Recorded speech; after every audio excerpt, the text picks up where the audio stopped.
સૌરાષ્ટ્રભરના દર્દીઓ જ્યાં સારવાર લેવા માટે આવે છે એવી રાજકોટની સિવિલ હોસ્પિટલ રામ ભરોસે જોવા મળી રહી છે।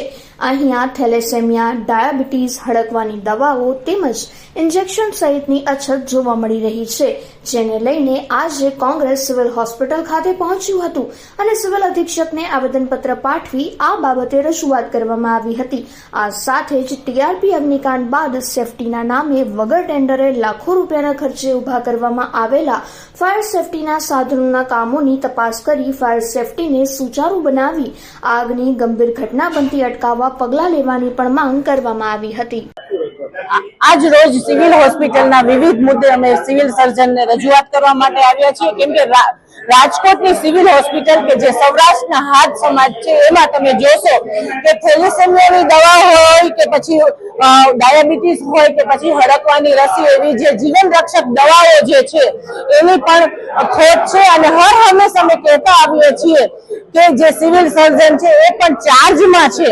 જ્યારે મેડિકલ ડીન હોય તો પણ એક ચાર્જમાં છે, ત્યારે શું આ ભારતીય જનતા પાર્ટીના શાસકો એક રાજકોટની જે અવડી મોટી સિવિલ હોસ્પિટલ છે અને સિવિલ સર્જન કે મેડિકલ ડીન છે એ રેગ્યુલર નથી આપી શકતા? આજે તમે જોશો કે રાજ્યનું આરોગ્ય તંત્ર હોય, આરોગ્ય તંત્ર છે લકવાગ્રસ્ત છે, ચોક્કસ લાગી રહ્યું છે, કેમ કે રાજકોટની સિવિલ હોસ્પિટલમાં જે પણ જે સાધનો જે છે એમાં ક્યાંક ને ક્યાંક ભ્રષ્ટાચાર જે છે એ થયેલો જ છે। હમણાં ટીઆરપી ગેમ ઝોન બાદ જયારે ફાયર સેફટીના સાધનો જોઈએ તો એમાં પણ મોટો ભ્રષ્ટાચાર થયો છે। અમારી 26/9ની જે રજૂઆત હતી એમાં અમે દરેક વિવિધ મુદ્દાઓ સાથે રજૂઆત કરેલી, પણ એનો પણ હજી અમને જવાબ આપેલો નથી અને રાજ્યના આરોગ્ય અધિકારી જે છે એ પણ હમણાં સિવિલ હોસ્પિટલની મુલાકાતે આવેલા, ત્યારે પણ જે સિવિલ હોસ્પિટલનો જે મેડિકલ સ્ટોર જે છે એનું ટેન્ડર પ્રક્રિયા છે એ અટકાવવામાં આવેલી છે। ત્યારે ચોક્કસ એવું લાગે, કેમ કે એ જે મેડિકલ સ્ટોર છે એ ઘણા ટાઈમથી એક જ એજન્સી પાસે છે, ત્યારે ભારતીય જનતા પાર્ટીના મેડિકલ માફિયાઓ જે છે એ પોતાની જાણે કે સિવિલ હોસ્પિટલ છે એ પોતાની પેઢી સમજી ગયા હોય એવું ચોક્કસ લાગી રહ્યું છે। ત્યારે આ દરેક મુદ્દે અમે આજે સિવિલ સર્જનને રજૂઆત કરવા માટે આવી। જો દર વખતે સ્પેસિફિક એક જ એજન્સીનું કે એક જ જે તમે કહો છો એ મેડિકલની વાત કરતા હોય તો કેમ હજી સુધી એ લોકો એની ઉપર કઈ કાર્યવાહી કરવામાં નથી આવી?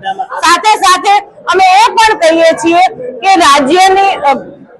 રાજ્ય સરકારની પાસે તમે જે પણ હોય, ધારો કે હાડકાનો વિભાગ છે કે પછી આંખનો વિભાગ છે, તમે લોકોએ જે વસ્તુઓ જે માગી છે એના માટે મેડિકલ માટે જે સાધનો માગ્યા છે એની પણ તમને રાજ્ય સરકારે એને તમારી માંગણી સ્વીકારી છે કે નહીં એ પણ છે।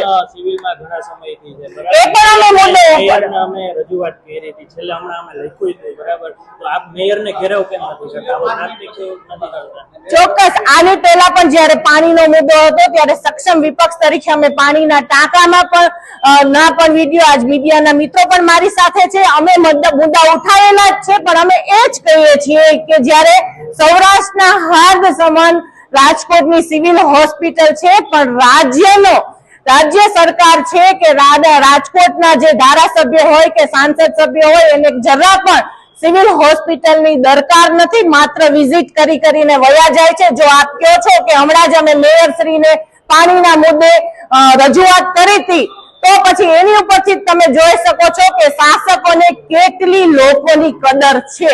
જો મેયરશ્રી એટલે કે રાજકોટના પ્રથમ નાગરિકને તમે પાણી માટેની જો રજૂઆત કરી હોય અને હજી સુધી ન થયું હોય તો ટાંકીમાં પાણી લઈને ડૂબી મરવાની વાત છે કે જો રાજકોટની સિવિલ હોસ્પિટલના દરેક મુદ્દે આ જ રીતે જો શાસકોને અમે એના પ્રશ્ન છે એ દેખાડતા રહીશું, પણ હવે લોકોને જોવાનું છે કે શાસકો તમારું કામ કેટલું કરે છે। એમણે દવાના જથ્થા વિશે વાત કરી, થેલેસેમિયાના જથ્થા વિશે વાત કરી, રેબીઝના જથ્થા વિશે વાત કરી અને બીજું ડોક્ટર્સની સ્કેર્સિટી વિશે વાત કરી। બરોબર, તો શું છે હકીકત સાહેબ સિવિલ હોસ્પિટલ? દવાના જથ્થા વિશે હું હમણાં જાણ કરીને કહું છું તમને, મેડિકલ સ્ટોર ઇન્ચાર્જ। 2 દિવસ પહેલા થેલેસેમિયાના દર્દીઓ આવ્યા હતા, એમનું કેવું છે કે દવા નથી મળતી? કોઈ પણ દર્દીએ મને રજૂઆત કરી નથી। બરોબર, તમારા સુધી વાત કોંગ્રેસે પહોંચાડી એવું થયું ને? કોઈ પણ દર્દીએ મને રજૂઆત નથી કરી। અચ્છા, દર્દી અત્યારે કોઈ પણ દર્દી મારી સમક્ષ રજૂઆત કરવા 2 દિવસમાં આવ્યા નથી, છેલ્લા 2 દિવસ. એટલે તમને જાણ નથી આ દવા નથી એવું? મને જાણ નથી ને કોઈ દર્દીએ રજૂઆત નથી કરી મને. દર્દી તમે મને એવું કહો છો તમારા કે અધિકારીએ રજૂઆત જે દવા દેતા હોય એમને કોઈ રજૂઆત કરી છે સર?